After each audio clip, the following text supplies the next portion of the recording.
Como passar pela transição da conjugalidade para a parentalidade? É o nosso vídeo de hoje.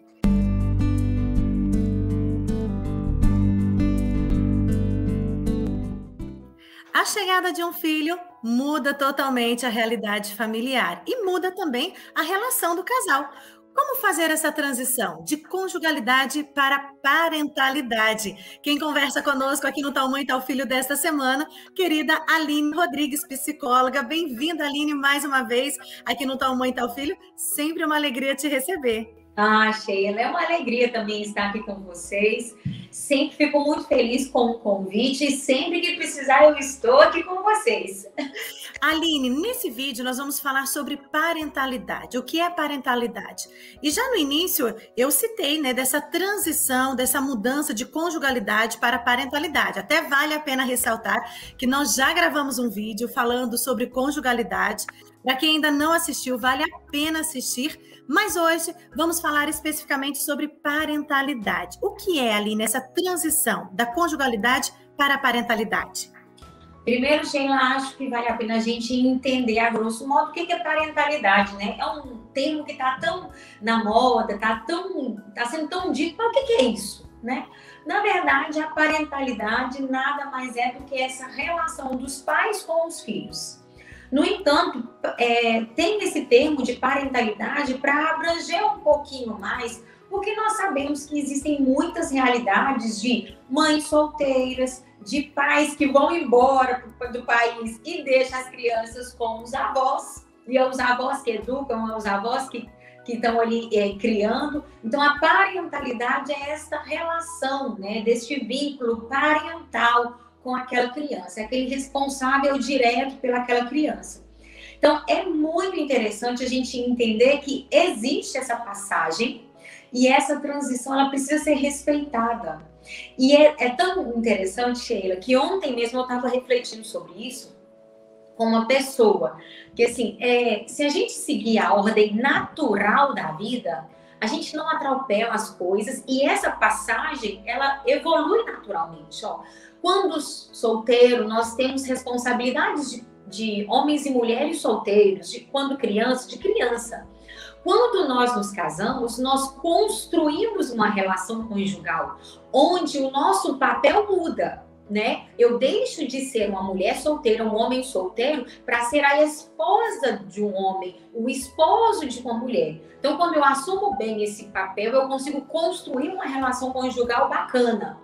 Depois que eu construo essa relação conjugal, inicia a possibilidade, porque a gente sabe que nem todo casal consegue ter filhos, Então, da conjugalidade, eu consigo fazer uma passagem natural para a parentalidade, que aí vem, depois do casamento, dessa estrutura familiar, vêm os filhos, e daí eu consigo transitar com muita tranquilidade para essa relação de forma saudável. No entanto, se as coisas se atropelam, eu não dou conta muito bem de assumir estes papéis. E aí essa transição, ela é difícil, ela se torna pesada, é como se eu tivesse queimado etapas. Então, vamos dizer bem a verdade, se as coisas funcionam no seu curso natural, se nós respeitamos isso, não tem muito problema, gente. A gente consegue fazer essa passagem com muita tranquilidade.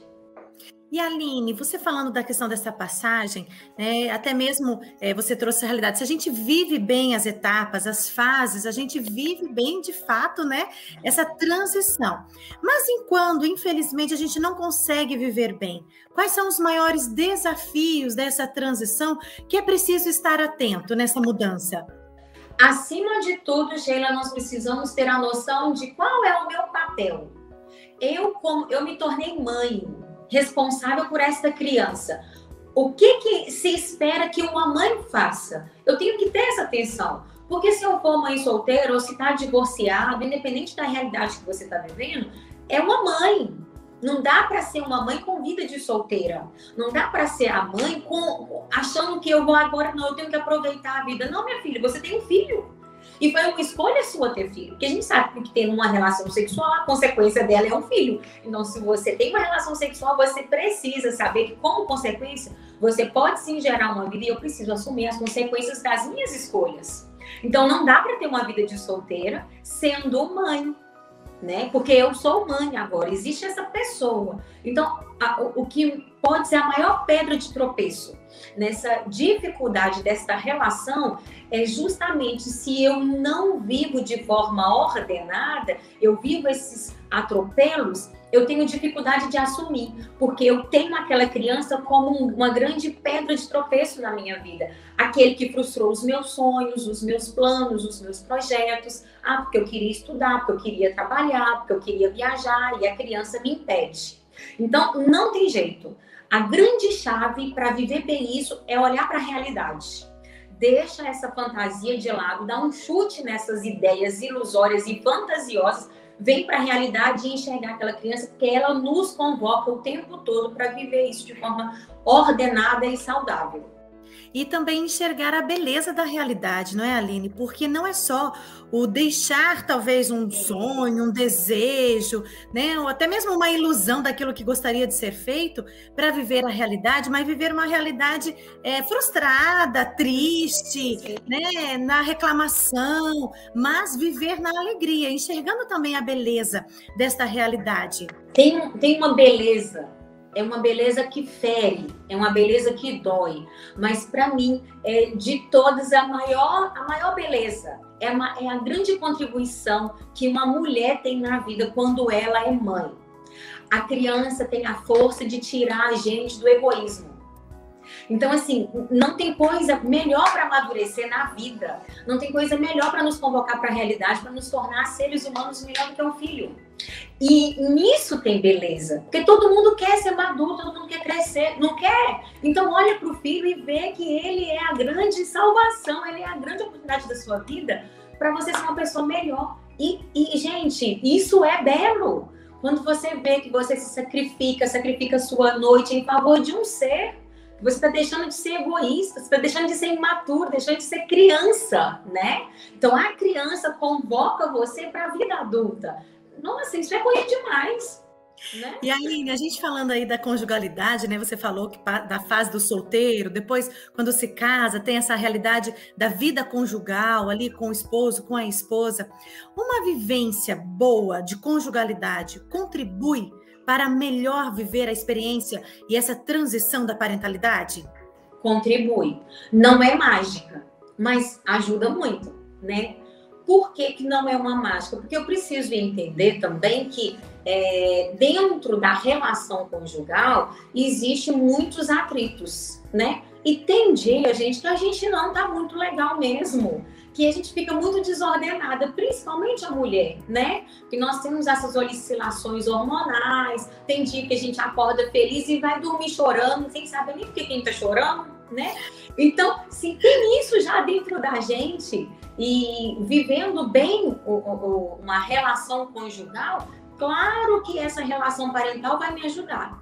No entanto, eu preciso entender que nem tudo são flores, nem tudo é uma mágica. Mas se eu olho para o meu esposo e vejo nele uma grande força para me ajudar, eu dou conta de viver muito bem isso, né? E um ponto interessante, né, dessa passagem, que eu acho também que a gente precisa ter um olhar para pensar sobre isso, Sheila, que é assim, quando a gente fica grávida e a criança nasce, todas as posições mudam. Não sei se você já pensou nisso.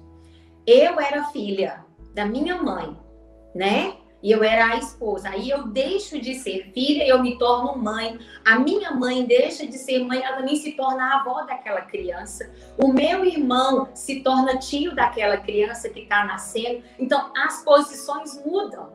E se eu não dou conta de movimentar como se fosse nesse grande tabuleiro, nesse jogo, né, de xadrez, se eu quero ficar fixa naquele lugar, eu sou a rainha desse xadrez. Eu vou ficar aqui, eu vou ficar imóvel e pronto, acabou. Não dá certo. Então eu preciso ter esse olhar também assim de que junto com o meu esposo, eu continuo sendo a esposa dele, mas junto com essa relação conjugal, vai entrar agora um ser mãe em ação, que precisa ser levado em consideração e eu preciso assumir sem deixar de ser esposa. Então, eu não deixo de ser filha da minha mãe, mas eu me torno também mãe de uma outra criança. Gente, isso muda muito. E eu preciso ter essa compreensão e essa clareza para não ficar rígida num lugar. Porque as peças mudam. E justamente muitas vezes nestas mudanças é que muitos casais acabam entrando em crise, né? E aí, assim, como viver bem essas dicas que você foi trazendo, né? Da gente estar atento a essas mudanças, porque justamente quando chega um filho, as realidades mudam e o casal muitas vezes acaba entrando numa crise porque você como casal, somente ali na sua casa, a mulher ainda tem tempo para o cabelo, para a unha, né? A casa fica organizada, você tem o seu sono, o seu descanso, você trabalha, mas tem o seu momento de lazer, que você sai com o esposo, né?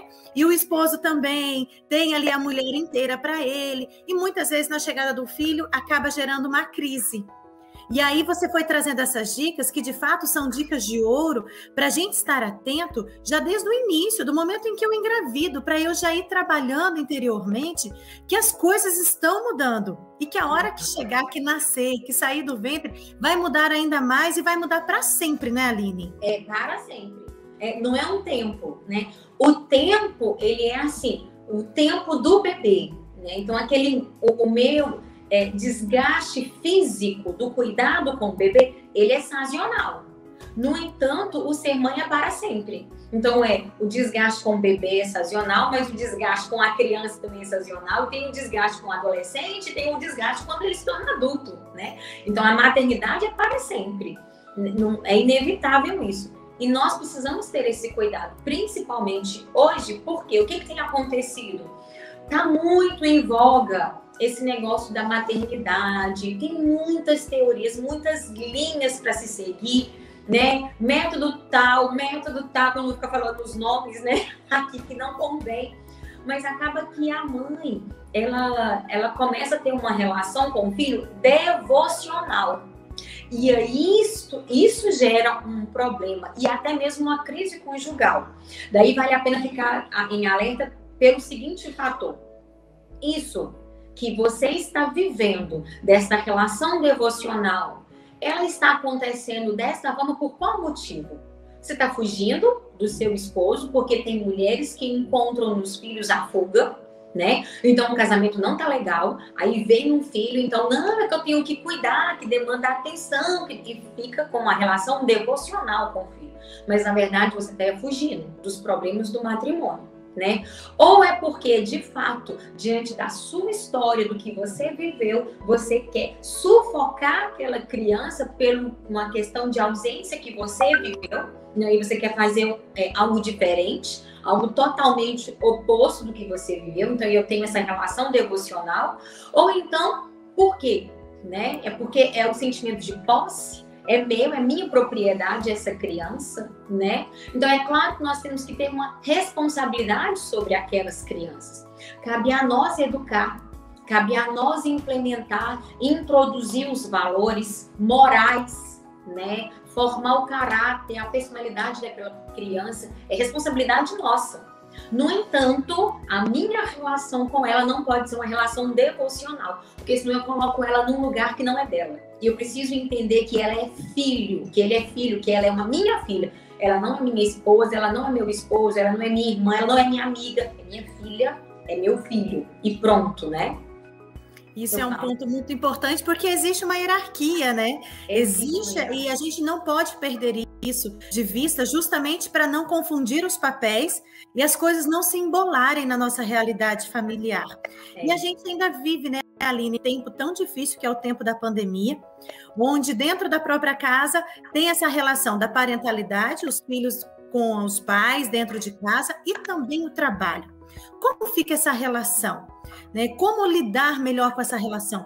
Quantas mães, talvez em crise, porque eu preciso estar trabalhando, mas o meu filho está ali me chamando. Como que eu posso equilibrar essa realidade hoje de trabalho dentro de casa com a atenção do meu filho, mas o meu filho me vê o tempo todo no celular, resolvendo coisas de trabalho, isso é prejudicial, eu preciso selecionar um tempo. O que eu faço diante dessa realidade de pandemia que ainda muitos pais se veem perdidos nessa relação de trabalho, serviço e a parentalidade? Eu atendo muitas mães nessa condição, sabe, Sheila? E uma coisa que a gente faz e que ajuda muito é assim, se você estivesse trabalhando fora, né, como seria? Você estaria saindo, você ia entrar lá e quando terminasse o expediente você ia voltar para sua casa, não é? A mesma coisa nós precisamos fazer quando estamos em home office. Eu preciso ter um espaço na minha casa, né? Então, que eu desative um quarto, vou aglomerar talvez as crianças, vou ter que ter um espaço para o trabalho. Para quando eu entrar neste espaço, as crianças também começarem a entender que a mamãe está indo trabalhar, né? Eu trabalho home office já deve ter uns 3 anos, né? Antes mesmo da pandemia, eu já atendia online. E as minhas crianças eram pequenas, né? A minha mais velha está com 10 anos hoje. Então, ela está com 6, 7 anos. Só que ela já entende que quando eu entro nesse espaço que você está me vendo agora, eu estou indo trabalhar. Mas que quando eu saio daqui, eu sou delas. Então, eu preciso marcar territorialmente esse espaço dentro da minha casa. E quando eu sair, que eu entenda que eu estou deixando o trabalho. É como se eu tivesse batido o cartão, né? Bati o cartão aqui dentro deste espaço, estou saindo. Então, agora eu estou dentro da minha casa me relacionando. Isso faz bem até para a nossa cabeça. Para que eu entenda que agora eu estou trabalhando e quando eu saio desta porta, eu não estou trabalhando mais, né? Então, se eu tiver que responder o WhatsApp, eu, Aline, vou falar do meu trabalho. Sou eu que sou a minha secretária. Então, eu que marco as minhas agendas, eu que confirmo os atendimentos. E isso demanda tempo. Então, eu entro para cá. Porque se eu fico fazendo isso lá, eu não sei, mas a minha mãe fica o dia inteiro trabalhando. Que se ela trabalha aqui, ela trabalha lá dentro, ela só trabalha, né? Então, eu preciso marcar isso para mim e marcar isso para eles. Então, a melhor dica, Sheila, é tenha um espaço dentro de casa, né, fechado, para que seja o seu escritório e lá você vai bater cartão. Bati cartão, entrei, trabalhei. Quando eu saio, eu estou batendo cartão. Lá fora, né, nos outros espaços da casa, eu não vou trabalhar. E Aline, ainda nessa realidade, né, falando aí dessa parentalidade, dessa relação com filhos, desse papel do pai, da mãe, nessa mudança em geral, muitos pais e até mesmo muitas mães acabam não sabendo direito o seu papel, do como exercer bem esse papel. Né, viver bem esse papel de esposa com o marido e viver bem esse papel de mãe, né, de até mesmo de amiga, de outras relações. Como viver bem o seu papel, principalmente dentro de casa, nessa parentalidade, nessa conjugalidade, né, de que forma também buscar ajuda para poder eu saber, gente, qual é o meu papel como mulher? Qual é o meu papel como mãe? Né? Eu tenho onde buscar isso, buscar informação, buscar ajuda externa, como e quando eu preciso buscar isso? O sinal de alerta, né, é quando o outro começa a se queixar. Então, assim, nessa relação começou a ter atritos, vamos dizer bem a verdade, ridículos, né? Assim, estão brigando por coisa pequena e a gente sabe que é pequeno. Né? Depois que a briga acontece, que a discussão acontece, você vai parar para refletir e pensar assim, nossa gente, mas não tinha necessidade de ter evoluído para isso. Isso é um sinal de alerta, né? A criança, olhar para a criança e ver que o comportamento dela está alterado. Se a criança está mais agitada do que o normal, se a criança está mais birrenta, se ela está mais chorosa, né? Tudo isso são sinais de que tem alguma coisa que não está funcionando bem. Então, eu vou precisar ter muita honestidade, porque hoje também, todo homem, toda mulher é bom demais, todo mundo é empoderado, todo mundo dá conta de tudo, e não dão conta mais de olhar e enxergar a própria verdade, que são os limites, os nossos limites. Então, eu acho que a maior dica é, somos seres humanos, chega. Quando eu entendo que eu sou gente, eu consigo viver bem os meus papéis e entendendo que eu vou me esforçar para ser o melhor, mas eu sei que não vai ser perfeito. Uma pessoa mandou já é a segunda vez que eu faço isso aqui. É porque, né, as coisas vêm na minha cabeça. Mas veio uma caixinha de pergunta, eu achei interessante, que é assim, olha, como viver um amor incondicional com meu esposo? Aí eu fui lá, só amando, ama. A gente precisa tirar essas palavras, né? Amor incondicional. Gente, esse amor incondicional é o de Jesus, é de Deus. Nós vamos nos espelhar, esse é o nosso foco, essa é a nossa mira, mas entendendo que nós vamos escorregar. Então, se eu dou conta de amar, ó, filho, já tá bom demais, né? Se eu dou conta de ser gente, ó, tá bom demais. Não tem que ser Mulher Maravilha, não tem que ser igual esse povo que tá tudo no Instagram, fazer igualzinho eles, porque tem gente que é bom em uma área, mas nas outras escorregam, né? Então, essa perfeição em tudo, ela é difícil. Nós vamos buscar isso, mas entender que eu sou gente, entender que eu sou humana e buscar, né? Buscar recurso, buscar livro, assistir vídeos. Essa troca de experiência acontece aqui no Tal Mãe, Tal Filho, né? Ela é muito bacana para as pessoas assistirem e ver assim, nossa, não é só eu que vivo essas coisas. Olha isso. A pessoa se sente gente. Sim. A pessoa se sente normal, né? Tipo assim, olha, que interessante, né? Não tá tão legal, mas também não tá ruim, não. Eu vou trilhar esse caminho que eu acho que eu consigo, né? Então, tirar do amor incondicional, tira o incondicional e vamos amar. Seja gente, né? Que sendo gente, a gente dá conta de ser mãe, dá conta de ser esposa, dá conta de ser amiga, de trabalhar e seguir a vida. Caindo, levantando, recomeçando todos os dias, não é, Aline? Exatamente. Porque senão o sentimento que fica é aquele sentimento de frustração, aquele sentimento de incapacidade, porque eu não consigo, porque os outros conseguem, todo mundo consegue, menos eu. Eu não, né? Na casa não sei de quem eu vejo, é bonito, ele ama, cuida assim, faz isso. E aí a gente não toca na nossa humanidade, porque também a gente não toca na humanidade de todo mundo, de todas as pessoas, né? E a gente não tem que tocar mesmo, a gente tem que se reconhecer, conhecer as nossas limitações e saber, principalmente, que a gente precisa contar com a graça de Deus. Porque dentro de uma instituição familiar, dentro da família, dentro dessa relação de pai e mãe, com filho, com marido, né? Também tem muitas tentações, né? Vivemos aí numa vida espiritual que tem muitas batalhas contra as famílias. Então a gente precisa também ter esta visão da nossa vida de oração, da busca de conhecimento e unir as duas coisas, saber o nosso tamanho como pessoa, né? Exatamente. Como seres humanos, saber que somos limitados para que possamos viver bem. Até mesmo porque sendo gente, reconhecendo os nossos limites, que a gente consegue compreender a nossa necessidade e dependência de Deus, porque Ele veio e nos completa. Ele completa o que falta, né? Agora, se eu sou bem, se eu sou perfeita, se eu tô assim, já impecável, eu não dou conta nem de dar essa abertura para o perfeito entrar e completar em mim o que falta. Eu já sou perfeita, né? Então, essa humanidade, esse tocar na nossa humanidade, reconhecer nossa humanidade, a nossa fragilidade, nos ajuda muito a dar espaço para aquele que é perfeito entrar na nossa vida, que é Deus, nos completar, nos formar, nos conduzir, nos amadurecer, nos fazer crescer, né? Isso. Olha, gente, encerrando com chave de ouro o vídeo Tal Mãe, Tal Filho dessa semana. Aline, muito obrigada pela sua participação com a gente mais uma vez, sempre muito enriquecedora. Para quem acompanha aqui no canal da Canção Nova, mas você pode ter certeza que eu sou a primeira, viu? Sou sua fã. Ai, que gracinha, gente. Deus abençoe, obrigada pela sua participação. Obrigada, tá, gente, por estar aqui mais uma vez, pela oportunidade de conversar, porque isso é uma conversa, é uma troca, né? E é muito gostoso, muito. É muito bom mesmo.